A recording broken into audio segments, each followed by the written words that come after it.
जी हाँ दोस्तों, एक बार फिर से स्वागत है हमारे चैनल पर। और आज हम उपस्थित है Jaynagar railway station, Nepali railway station के ऊपर। और आपको हम जानकारी देंगे कि जयनगर जनकपुर रेल परिचालन में क्यों विलम्ब हो रहा है और कहां तक काम रुकी हुई है। मुझे पता लगा कि एक बोगी आप देख सकते हैं सामने में जो नेपाली रेलवे स्टेशन पर आई है, तो मैंने उसे ही की जानकारी लेने के लिए स्टेशन पर चला गया ये कौन सी बोगी है। साथ ही हमें इरकॉन कॉन्ट्रैक्टिंग कंपनी के मैनेजर DK तिवारी से भी बात हुई, तो सारी बात हम आपको सुनाएंगे। लेकिन उनसे पहले मैं कहना चाहूँगा कि आप हमारे चैनल पर नए हैं तो हमारे चैनल को सब्सक्राइब कर दीजिए, क्योंकि मैं मिथिलांचल संबंधी एवं विविध गतिविधि एवं अन्य वीडियो लेकर भी आते रहते हैं।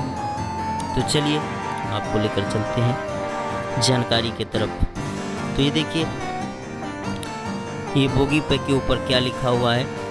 ये बोगी पुरानी बोगी है, इसमें उसके जो स्टाफ हैं, एक मशीन आया है जो फाइनली जो पटरी को चेक करते हैं एवं पत्थर उथर जो बिखरा होता है उसे सीधा करते हैं। तो ये अभी यहाँ पर लगा हुआ तो नहीं है, काम करने के लिए जयनगर से आगे खजरी की तरफ गया हुआ है।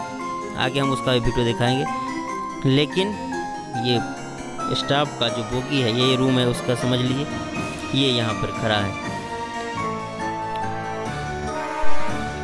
तो हमारी बात इरकॉन कॉन्ट्रैक्टिंग कंपनी के मैनेजर तिवारी से हुई। वो मुझे नज़र आ गया रेलवे स्टेशन के ऊपर, तो मैंने उसे नज़दीक जाकर पूछा कि आप कौन है इस कंपनी कॉन्ट्रैक्टिंग कंपनी के और किस पद पर। तो उन्होंने बताया कि मैं मैनेजर हूँ। फिर मैंने उसे बताया कि आप ऑन कैमरा कुछ बोलना चाहते हैं तो बोलिए। तो उन्होंने कहा कि नहीं, मैं सिर्फ एक ही आदमी को आदेश दिया गया है मीडिया के सामने बोलने के लिए, इसीलिए हम नहीं बोलेंगे। तो मैं उसे ऑफ कैमरा ही बात किया, उसका वीडियो मैं नहीं दिखा सकता हूँ। और ये देखिए, एक बैठे हैं और एक चेक कर रहे हैं। इस तरह से फाइनली चेक का भी काम हो रहा है। तो मैं सुनाता हूँ कि बातचीत में क्या हुआ। मैंने पूछा कि इसके प्रारंभ होने में की डेट के बारे में क्या कुछ मालूम है। वहीं पर मुझे रेलवे पुला पर बात हो रही थी। कई लोग कई बात कह रहे थे कि अब तो भारत सरकार और नेपाल सरकार के बीच में केस फंस गया है, ये है वो है। तो मैंने पूछा कि ये सब कैसे है, क्या अफवाह है, कहाँ तक आपको मालूम है। तो उन्होंने बताया कि नेपाल सरकार आप रेल खरीद रहे हैं, उसके बाद चालू करेंगे। ये बात तो सही है नेपाली मीडिया के हिसाब से भी। और रही बात डेट की, तो डेट तो वही बताएंगे, लेकिन 20 फरवरी 2019 तक हम अब जयनगर से कुर्था तक के लाइन का काम फाइनल करके हैंड ओवर कर देंगे नेपाल सरकार को। उसके बाद नेपाल सरकार जब चाहे चालू करवाए। मैंने कहा आपका भी तो काम चल ही रहा है। तो फिर बोला कि एक सब तो काम साइड उड का है, चलता रहेगा, लेकिन लाइन क्लियर है किसी वक्त चलाने के लिए। फिर भी हम 20 फरवरी तक हैंड ओवर कर देंगे, उसके बाद वो जब चाहे चालू करवा सकते हैं। फिर मैंने पूछा कि बिजलपुरा तक की जो बात हो रही थी, कुर्था से बिजलपुरा आगे है काम, उसका क्या होगा। तो उन्होंने बताया कि बिजलपुरा तक मार्च 2020 अगले साल के मार्च तक वो काम हैंड ओवर किया जाएगा। इधर आप देख सकते हैं कि 3 लाइन जयनगर में बन गया है और तीनों के ऊपर आप देखे होंगे कि नंबर भी लिख दिया गया है। Platform number 1, 2, 3। प्लेटफार्म नंबर 3 पर अभी गिट्टी डालने का काम हो रहा है, जो आप वीडियो में देखे होंगे।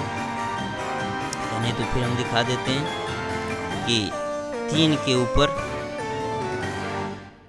ये देखिए गिट्टी गिराने का काम हो रहा है। जो गिट्टी की कमी है वहीं से बगल से JCB से लोड होकर के प्लेटफार्म नंबर 2 तक कंप्लीट है और ये तीसरी लाइन भी कंप्लीट होने जा रहा है। तो इस तरह से काम उन्होंने बताया कि 20 फरवरी तक समाप्त करके हैंडओवर कर देंगे। फिर मैंने पूछा कि रेल तो अब नेपाल सरकार खरीदेंगे, ठीक है, अच्छी बात है, लेकिन जो भारत सरकार ने जो पैसा लगाए हैं ये लाइन बनाने में, इसका क्या। तो उन्होंने बताया कि जहाँ तक उसे जानकारी थी कि ये पैसा भारत सरकार ने उसे दान के रूप में दे दिया है, इसका कोई हिसाब नहीं है और नेपाल सरकार अपनी ट्रेन खरीद करके चलाएंगे।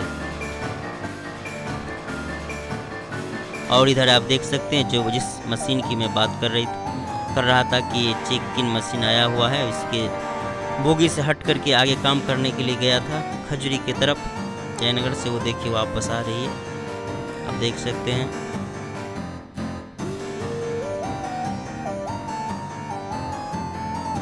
तो फाइनली चेक इन का काम भी कर रहा है और जहाँ कहीं भी गड़बड़ी नज़र आता है तो उसका सुधार भी करते हैं पूरी तरफ से चुस्त दुरुस्त एवं। इससे पहले दूसरी मशीन थी, आप जैसा कि देखे होंगे पहले वीडियो में, जो चेक कर गया था और ये फाइनली